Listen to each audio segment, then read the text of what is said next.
Hello दोस्तों, स्वागत है आप सभी का मेरे यूट्यूब चैनल ट्रेंडिंग टेक्नोलॉजी में। दोस्तों आज इस वीडियो में हम बात करेंगे कैमरा रिलेटेड टर्म्स के बारे में, जो एक आपको best camera centric smartphone purchase करने में काफ़ी हेल्पफुल होगी। तो दोस्तों बने रहिए एंड तक मेरी इस वीडियो में। तो दोस्तों अगर आपको एक best camera centric smartphone purchase करना है तो आपको सबसे पहले समझना पड़ेगा इमेज को। एक इमेज के मुख्य 3 स्तंभ क्या होते हैं, 3 पिलर्स ऑफ द इमेज किसे कहा जाता है।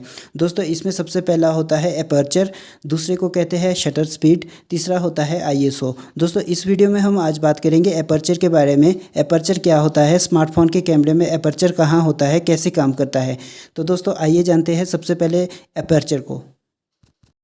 दोस्तों साधारण भाषा में एपर्चर को आप इस तरीके से समझ सकते हो। एपर्चर कैमरे के लेंस में वो होल होता है, वो छिद्र होता है जहाँ से लाइट ट्रैवल करके इमेज सेंसर तक पहुँचती है। दोस्तों क्या होता है कि जब हम अपने स्मार्टफोन से किसी पिक्चर को क्लिक करते हैं तो पिक्चर का जो डाटा होता है वो हमें लाइट की फॉर्म में प्राप्त होता है। तो दोस्तों ये जो लाइट होती है ये उसी होल के द्वारा जो है इमेज सेंसर तक पहुँचती है। दोस्तों इसको ही एपर्चर कहा जाता है।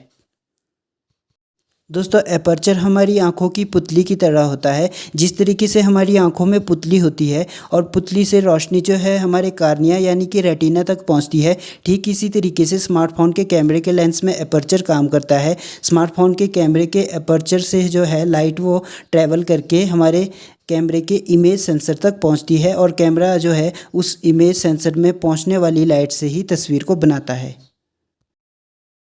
दोस्तों कैमरे के लेंस का ये एपर्चर एक समय में जितना ज़्यादा खुला रहेगा उतनी ही ज़्यादा लाइट एक इमेज सेंसर को इमेज बनाने के लिए रिसीव होगी। और दोस्तों जितना ये कम एक समय में खुलेगा उतनी ही कम मात्रा में लाइट एक इमेज सेंसर को इमेज बनाने के लिए रिसीव होगी।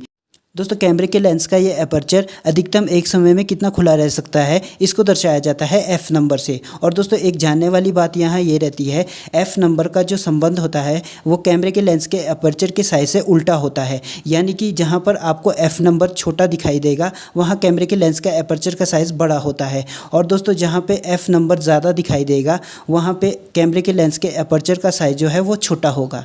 दोस्तों कैमरे के लेंस के एपर्चर के साइज़ का छोटा होना या ज़्यादा होना से एक इमेज पर क्या असर पड़ता है। दोस्तों मैंने आपको पहले भी बताया कैमरे के लेंस का एपर्चर का साइज जितना छोटा होगा उतनी कम मात्रा में रोशनी इमेज सेंसर को इमेज बनाने के लिए प्राप्त होगी। साथ ही साथ कैमरे के लेंस का एपर्चर का साइज जितना बड़ा होगा उतनी ज़्यादा रोशनी एक इमेज सेंसर को इमेज बनाने के लिए प्राप्त होगी।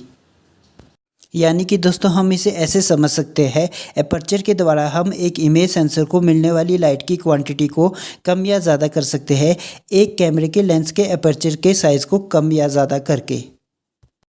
दोस्तों इसके अलावा एपर्चर को यूज़ किया जाता है एक एक्सपोजर में और डेप्थ ऑफ फील्ड में। तो दोस्तों एक्सपोजर और डेप्थ ऑफ फील्ड का क्या रोल होता है एक इमेज में, पहले हम इसको समझने की कोशिश करते हैं। दोस्तों जब भी हम अपने स्मार्टफोन से एक पिक्चर को क्लिक करते हैं तो उस पिक्चर में लाइट की कितनी मात्रा है, जो उसमें बैलेंस्ड मात्रा है, उसको हम एक्सपोजर कहते हैं। क्योंकि क्या होता है दोस्तों, कई बारी लाइट ज़्यादा होने से भी पिक्चर की क्वालिटी ख़राब हो जाती है और कम लाइट होने की वजह से भी पिक्चर की क्वालिटी ख़राब हो जाती है। तो दोस्तों जो इसमें लाइट की एक बैलेंस्ड मात्रा है तो वो उसको हम एक्सपोजर कहते हैं। दोस्तों एक पिक्चर में अगर ज़रूरत से ज़्यादा मात्रा में रोशनी पड़ जाए तो हम उसको ओवर एक्सपोजर इमेज कहते हैं, और अगर यही रोशनी जो है वो ज़रूरत से कम मात्रा में हो तो हम उसको अंडर एक्सपोजर इमेज कहते हैं।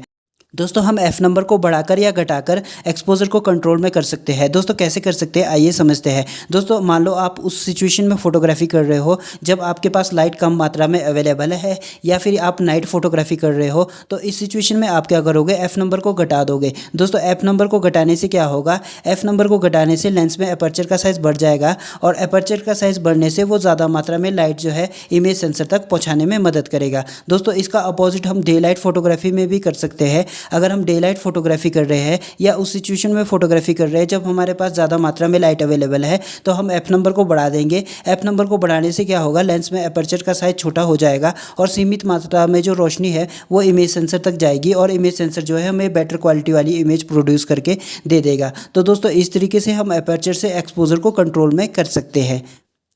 दोस्तों एपर्चर के द्वारा हम अपने accordingly he depth of field को एडजस्ट कर सकते हैं। दोस्तों डेप्थ ऑफ फील्ड होता क्या है? दोस्तों डेप्थ ऑफ फील्ड होता है कि सब्जेक्ट का फोरग्राउंड और बैकग्राउंड का कितना हिस्सा आपके कैमरे के फोकस में है, उसको डेप्थ ऑफ फील्ड कहा जाता है। दोस्तों डेप्थ ऑफ फील्ड दो तरीके का होता है, एक शैलो डेप्थ ऑफ फील्ड और दूसरा होता है वाइड डेप्थ ऑफ फील्ड। तो दोस्तों शैलो डेप्थ ऑफ फील्ड में क्या होता है? शैलो डेप्थ ऑफ फील्ड में फोरग्राउंड और बैकग्राउंड हमेशा आउट ऑफ फोकस रहता है। दोस्तों आप पोर्ट्रेट फोटोग्राफी करते हैं या ब्लर जिसको बोलते हैं, आप पिक्चर को ब्लर करना, या दोस्तों बुके इफेक्ट जिसको बोलते हैं, ये शैलो डेप्थ ऑफ फील्ड का ही हिस्सा होता है। दोस्तों इसको एफ नंबर छोटा रखकर प्राप्त किया जाता है। दोस्तों दूसरा होता है वाइड डेप्थ ऑफ फील्ड। दोस्तों वाइड डेप्थ ऑफ फील्ड में सब्जेक्ट का फोरग्राउंड और बैकग्राउंड फोकस में रखा जाता है, बाकी का हिस्सा आउट ऑफ फोकस कर दिया जाता है। दोस्तों एफ नंबर बढ़ाकर वाइड डेप्थ ऑफ फील्ड प्राप्त किया जाता है।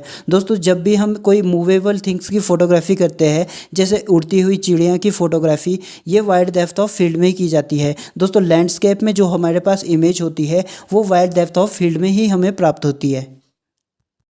तो दोस्तों हमने देखा एपर्चर का फोटोग्राफी में काफ़ी इंपॉर्टेंट रोल होता है। एपर्चर की मदद से हम एक्सपोजर को कंट्रोल में कर सकते हैं। एफ़ नंबर बढ़ाकर हम धूप में या ज़्यादा लाइट वाली सिचुएशन में अच्छी फोटोग्राफी कर सकते हैं। एफ़ नंबर घटाकर हम रात में या लो लाइट सिचुएशन में अच्छी फोटोग्राफी कर सकते हैं। दोस्तों हम अपने अकॉर्डिंगली डेप्थ ऑफ फील्ड को एडजस्ट कर सकते हैं। तो दोस्तों जब भी आप एक कैमरा सेंट्रिक स्मार्टफोन परचेज करने जाएं, आप कैमरे के सेटअप को ज़रूर देखें, साथ ही साथ उस कैमरे के लेंस की अपर्चर वैल्यू को ज़रूर देखें, वो वहाँ क्लियरली मेंशन की गई होती है ऐप से। दोस्तों आप आज की डेट में अगर एक कैमरा सेंट्रिक स्मार्टफोन परचेज करने जाओगे तो आपको एक मिनिमम 1.5 से लेके मैक्सिमम 2.4 तक की अपर्चर वैल्यू मिल जाएगी, जो आपको एक बेटर इमेज प्रोवाइड करने में काफ़ी हेल्पफुल होगी। तो दोस्तों एक ध्यान देने वाली बात यह है, अगर आप स्मार्टफोन के कैमरे में अपर्चर को मैनुअली एडजस्ट करने की ऑप्शन देखोगे, आपको ये वहाँ पे नहीं मिलेगी। दोस्तों ऐसा इसलिए होता है, स्मार्टफोन के कैमरे में लेंस का अपर्चर फिक्स कर दिया जाता है, ये दूसरे कैमरेज की तरह यहाँ पे वेरिएबल नहीं होता है। दोस्तों अगर आप DSLR कैमरे में देखेंगे, आपको ये वहाँ पर मैनुअली एडजस्ट करने की ऑप्शन मिल जाएगी, आप उसको मिनिमम और मैक्सिमम अपने अकॉर्डिंगली मैनुअली एडजस्ट कर पाओगे। दोस्तों स्मार्टफोन में ऐसा नहीं होता है, स्मार्टफोन में इसको फिक्स्ड किया जाता है एक मिनिमम अपर्चर वैल्यू पे और मैक्सिमम अपर्चर वैल्यू पे, और जब आप फोटोग्राफी करते हो तो इसको सॉफ्टवेयर की मदद से ऑटोमेटिकली एडजस्ट किया जाता है। सिर्फ आपको ये देखना है एक स्मार्टफोन परचेज करते हुए आपको उस पर मिनिमम अपर्चर वैल्यू कितनी दी गई है और मैक्सिमम अपर्चर वैल्यू कितनी दी गई है। जैसे कि दोस्तों आज के ट्रेंड में अगर हम देखें तो अब हमें मिनिमम 1.5 अपर्चर वैल्यू भी दी जाने लगी है, यानी कि मिनिमम 1.5 अपर्चर वैल्यू पे लेंस के अपर्चर का साइज़ बहुत बड़ा मिलेगा और हमारी पिक्चर जो है वो बेटर क्वालिटी वाली होगी। तो दोस्तों आज की वीडियो में इतना ही। अगर आपको मेरी इस वीडियो में दी गई जानकारी अच्छी लगी हो तो आप मेरी वीडियो को लाइक और शेयर ज़रूर करें, साथ ही साथ मेरे चैनल को सब्सक्राइब ज़रूर करें, ताकि आपको ऐसी ही वीडियो आगे भी मिलती रहे।